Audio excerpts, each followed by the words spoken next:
Madam, आपका सूबों के हवाले से क्या कहना है? खास करके हम सिंध की बात कर लेते हैं कि सूबों का जो शेयर है वो उनको दुरुस्त तरीके से मिल रहा है, चूँकि हम अक्सर करके ये कहते हैं कि वफाक जो है वो सिंध सूबे के साथ सौतेली माँ वाला रवैया इख्तियार कर रहा है, ना सिर्फ सिंध सूबे के साथ बल्कि पंजाब के अलावा जो हमारी दीगर सूबे हैं, जैसे हम बलूचिस्तान की बात कर लें, तो ऐसा क्यों है? सूबों को क्यों पीछे रखा जाता है, हालांकि उनका भी रेवेन्यू जनरेशन में बहुत बड़ा किरदार होता है? बिल्कुल वो है, और ये सूबे जो हैं ये बहुत मालामाल हैं कुदरती वसाइल पे, मगर आप देखिए कि सूबों को कुदरती वसाइल से भी मुस्तफ़ीद नहीं हो पा रहे हैं। और इस क्यों नहीं हो पा रहे? क्योंकि हमारे जो हुक्मरान तबका है वो इंटरनेशनल इस्टेब्लिशमेंट के साथ मिल के हमारे कुदरती वसाइल को औने पौने और रॉ फॉर्म में बेच रहा है।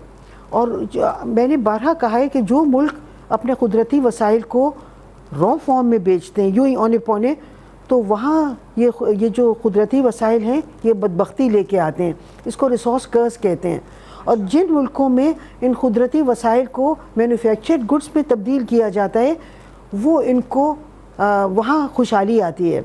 और अभी मुझे बहुत हैरत हुई, जैसा मैंने आपसे शेयर किया था कि अमरीकी प्रेसिडेंट और अमेरिका के जनरल पाकिस्तान की ये पॉलिसी बना रहे हैं कि पाकिस्तान IMF के पास जाए।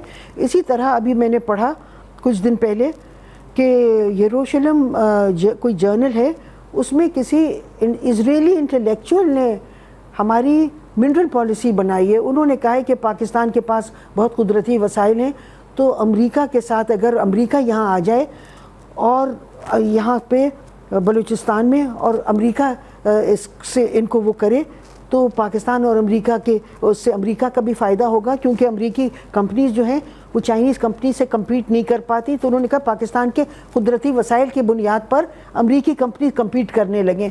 मेरा कहने का सवाल ये तो बिल्कुल हमें कॉलोनियलिज्म की तरफ ले जा रहे हैं कि हमारे कुदरती वसाइल से अमेरिका क्यों बेनिफिट करे। हमारे कुदरती वसाइल से तो हमारे यहाँ हमारे लोगों को फ़ायदा होना चाहिए, हमारे सूबों को फ़ायदा होना चाहिए, हमारे सूबों की जो वहाँ के जो लोकल लोग हैं उनकी जो कंपनीज़ हैं उनको मुस्तफ़ीद होना चाहिए। मगर एक तो ये बात है कि हमारे कुदरती वसाइल से अमेरिका मुस्तफ़ीद हो, ये तो बिल्कुल कॉलोनियलिज्म पे, we are back to colonialism.